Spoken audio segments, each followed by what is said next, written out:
Kailash K, Javed Ali, ಇನಾನ್ ಟಾರೋ, Chandan Shetty, Vasundhara Das, ಆಮೇಲೆ ಅನನ್ಯ ಭಟ್ ಸಿಂಗರ್ಸ್ಗಳು ನನಗೆ ಗೊತ್ತಾಗುತ್ತೆ. ಅಷ್ಟೊಂದು ಜನ ಸಿಂಗರ್ಸು, 7 ಸಾಂಗ್ ಅಂದರೆ ಒಬ್ಬ ಅಂದರೂ ಒಂದು 12 ಸಿಂಗರ್ಸು, ದೊಡ್ಡ ದೊಡ್ಡ ಸಿಂಗರ್ಸು, ನಮ್ಮ ಪ್ರತಿಭಾವಂತ ಸಿಂಗರ್ಸು, ಜೊತೆಗೆ ನಮ್ಮ ದೇಶದ ಅತಿ ಹೆಚ್ಚು ಹೆಸರು ಮಾಡುವಂಥ ಸಿಂಗರ್ಸು ಇವರು ಹಾಡಿದ್ದಾರೆ. ಮತ್ತು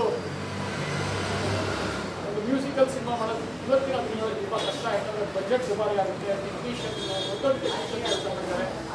5 ಜನ ಮ್ಯೂಸಿಕ್ ಡೈರೆಕ್ಟರ್ ಕೆಲಸ ಮಾಡಿದ್ದಾರೆ. ಹಿಂದೆ ಹೇಳಿದಂಗೆ 3 ಜನ ರೈಟರ್ಸು, ದೊಡ್ಡ ದೊಡ್ಡ ಸಿನಿಮಾಗಳು ಮಾಡ್ತಾ ಇರೋಂಥ ರೈಟರ್ಸೇ ಮಾಡಿದ್ದಾರೆ. ಟೆಕ್ನಿಷಿಯನ್ಸ್ ಕೂಡ ತುಂಬ ಸೀನಿಯರ್ ಮೋಸ್ಟ್.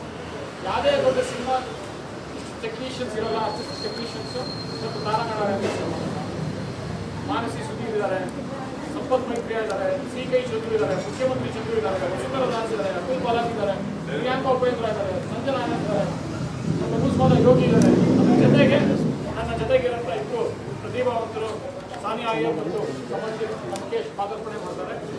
ಮತ್ತು ಅದ್ಭುತವಾಗಿ ಮೂಡಿಬಂದಿದೆ ಸಿನಿಮಾ. ಮುಂದಿನ ತಿಂಗಳು ನಾವು ರಿಲೀಸ್ ಮಾಡ್ತೀವಿ. ಅತಿ ಶೀಘ್ರದಲ್ಲೇ ರಿಲೀಸ್ ದಿನಾಂಕ ಮುಂದೆ ನಾವು ಕಟ್ತೀವಿ.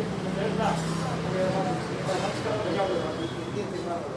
ಒಂದು ಕಡೆ ನೀವು ಗೆಲ್ಲಬೇಕು ಮತ್ತು ಸಿನಿಮಾ ಕಟ್ಟಬೇಕು ಜವಾಬ್ದಾರಿ, ಇಲ್ಲಿ ಮಗನೂ ಕೂಡ ಗೆಲ್ಲಿಸುವಂಥ ಜವಾಬ್ದಾರಿ ಎಷ್ಟು ಚಾಲೆಂಜ್ ಇದೆ. ಇಲ್ಲ, ಪ್ರತಿ ಸಿನಿಮಾನೂ ಅಷ್ಟೇ ನಾನು ಹೊಸ ಪ್ರತಿಭಾವಂತ ಜೊತೆ ಮಾಡ್ಬೋದು.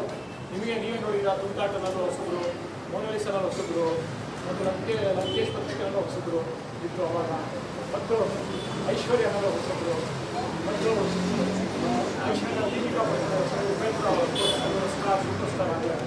ಮತ್ತು ಹಲವಾರು ಸಿನಿಮಾಗಳಲ್ಲಿ ಆ ನಂತರ ಮತ್ತು ಹಿಂದೆ ಹೊಸಬ್ರು ಇಟ್ಕೊಂಡೆ ಮಾಡೋದು ಸಿನಿಮಾ. ಇವತ್ತು ಅಷ್ಟೇ ಹೊಸಬ್ರು ಇಟ್ಕೊಂಡು ಮಾಡೋದು ಒಂದು ದೊಡ್ಡ ಚಾಲೆಂಜ್.